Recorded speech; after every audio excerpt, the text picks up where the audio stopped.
sweaty when I was done. The whole nine. In this era, are you working in the daytime and writing at night? Yeah. 5-7 days a week? How hard are you hitting it? San Francisco, let's see. I mean, yeah, I would write every night just because I lived in downtown. It was easy for me. Were you functioning on little to no sleep every day? Yeah, when you're young, I feel like that's not even an option. A few hours ain't really, it's not that big of a deal. Now, you're picking up steam while in San Francisco, and you meet two writers, one named Bias and another named Yoshi, and they introduce you to the CA crew. How long after arriving in San Francisco do you meet these two writers? And how do you meet them? I met Clips, who was Yoshi. I met him and Print. And those are like my first two people that they were actually really good at graffiti. Yoshi's from down here. He's from LA. Print was from Arizona. But they already had throw-ups and letters. So they were already more advanced. So they were already cool with the CAs. But when I met, I lived right next to him. So when I finally did meet Clips and Print, we just clicked. And they were hella cool. So I started hanging out with them. And then they were already friends with the CAs. So I just started naturally hanging around.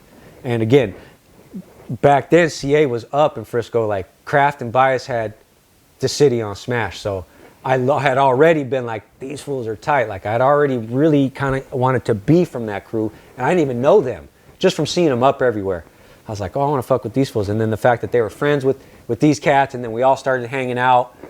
And again, they didn't show love to me on the graffiti side for a long time. Like on a personal side, that was the homies.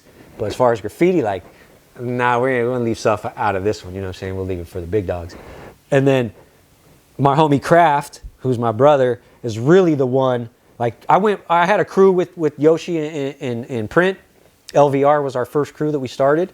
And we had a few other cats in there too. And then from that, hanging out with Craft a lot, and back then Craft was king of San Francisco. I don't give a fuck. That fool had everything. KRF, Craft Rocks Frisco, he was a beast.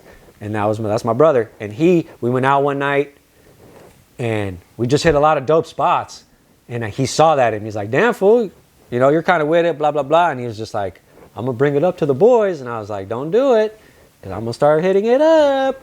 You know, I got excited or whatever. And then from that moment on, like he brought it up, and then I don't know how long after, they're like, yeah, bro, fucking start hitting it up. And I was just like, seeing Bias and Craft and the way they bombed back then, like, it just made me like, I have to be like that. Like, it wasn't like, oh, they're only up a little bit. Like, these fools were up everywhere. So I was like, okay, this is the torch that's being passed in a sense on how I need to carry on for the squad. You mentioned you were in a crew with Yoshi before CA.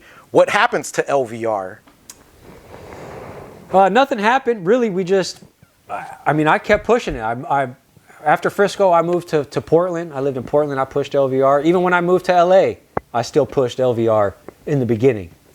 And then as time goes on, I was just like, like, it was just me, I think, and Yosh and like a couple people. And by that time, I had already, I don't want to say but like Yoshi got into CA, Saez got into CA. Like everybody that was in LVR pretty much transitioned into CA. And then LVR just kind of got like, oh, well, I'm cool with that. Let's just push.